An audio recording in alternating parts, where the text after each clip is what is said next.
Stop sitting back and taking notes all day long. You're the chef, this is your kitchen, it's your responsibility to make sure that everything is perfect. Eventually you're gonna have to graduate class. Eventually you're gonna have to be the person that is wearing that white chef coat that everyone else is looking up to. This is your kitchen, so aspire for perfection. We aspire for perfection by knowing and understanding these small little details in our food and the way we handle our food and the health code, and we understand the why behind the what, and eventually you're gonna have to be that subject matter expert. You're gonna be the person that everyone looks up into the kitchen. That's what we want, that's what we're going for.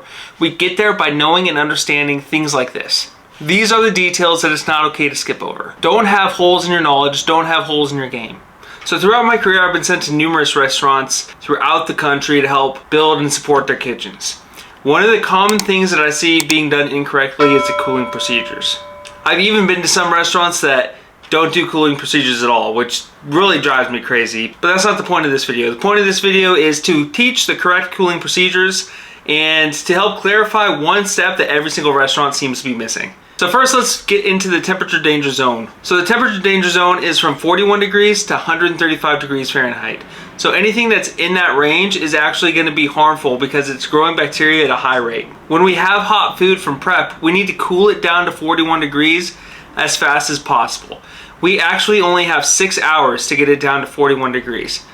So this is where most people get it wrong. You have 6 hours to get your product down to temperature, but the time does not start until the temperature of the food reaches 135 degrees, because that's where it enters the food temperature danger zone. So most employees actually think that once they're done with the sauce, they have 6 hours to get it down to 41 degrees, but that's not the case. You have as much time as you need to get it down to 135, and then from there, you have 6 hours. The reason the time doesn't start until it hits 135 is because that's actually when it enters the danger zone.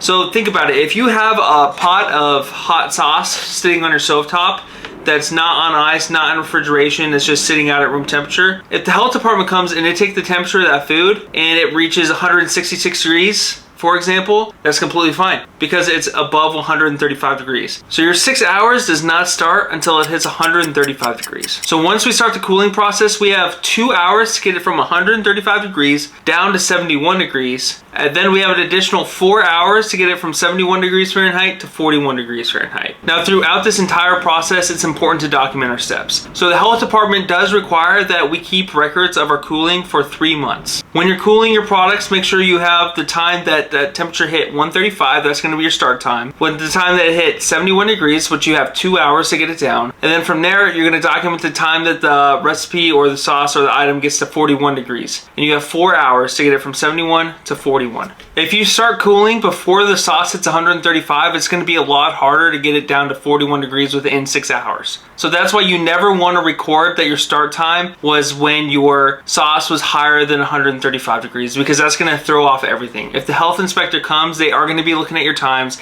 and they are gonna be actually looking at your temperatures, and you wanna make sure that when you're recording everything, it's as accurate and as smooth as possible for them. And don't forget, if you miss your 6 hours, you still have the opportunity to reheat the food to 165 degrees and then cool it off again. Now, in order to get things cooled off as quickly as possible, if you have large batches of stuff, separate it. Put a big batch of something like chili into smaller pans and put those in ice baths with wands, or even a blast chiller if you can afford it at your restaurant. But get everything down as quickly as possible. If you beat the 6 hours, that's great. It's one thing you don't have to worry about, and you can just put lids on it and put it in the walk-in. Which brings me to my next point. Storage. If food is still hot, you can't put it under refrigeration. When a heat gets released from the sauces and the product that we just cooked, it's gonna increase the temperature of the cooler, and that's not something that we want. So until the food actually reaches 41 degrees, it should not be in your cooler. If food's on speed racks, it's completely fine. Just make sure it gets down to room temperature before you actually put it in the walk-in. Make sure all your sheet pans have proper labels on it. That way the health department knows exactly what the item is and they can correspond to your book to make sure that you have accurate information. And make sure that you're teaching your staff that as soon as you put a hot, brand new item onto the speed rack, it always goes on top. If you have cold food on your speed rack and you're putting hot food underneath, the steam's actually gonna increase the temperature of the food out and above. So that's something you have to be very, very cautious of.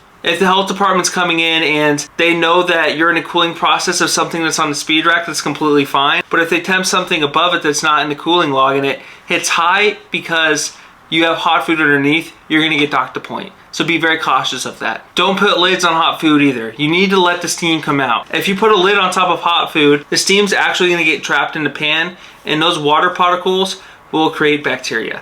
So you wanna make sure that you're not molding your food by putting lids over hot product. And last thing I wanna bring up, let's say that you just prepped an item and you need it for service, so you have to put it on the line right away. Completely fine to use the product. Just make sure that if you bring hot food up to the line, you can still prove to the health inspector that you're still within your 6-hour window. So make sure that every individual pan is on the line is labeled correctly. That way we can correspond it with our cooling log and we can show the health inspector just in case they come to tempt the food.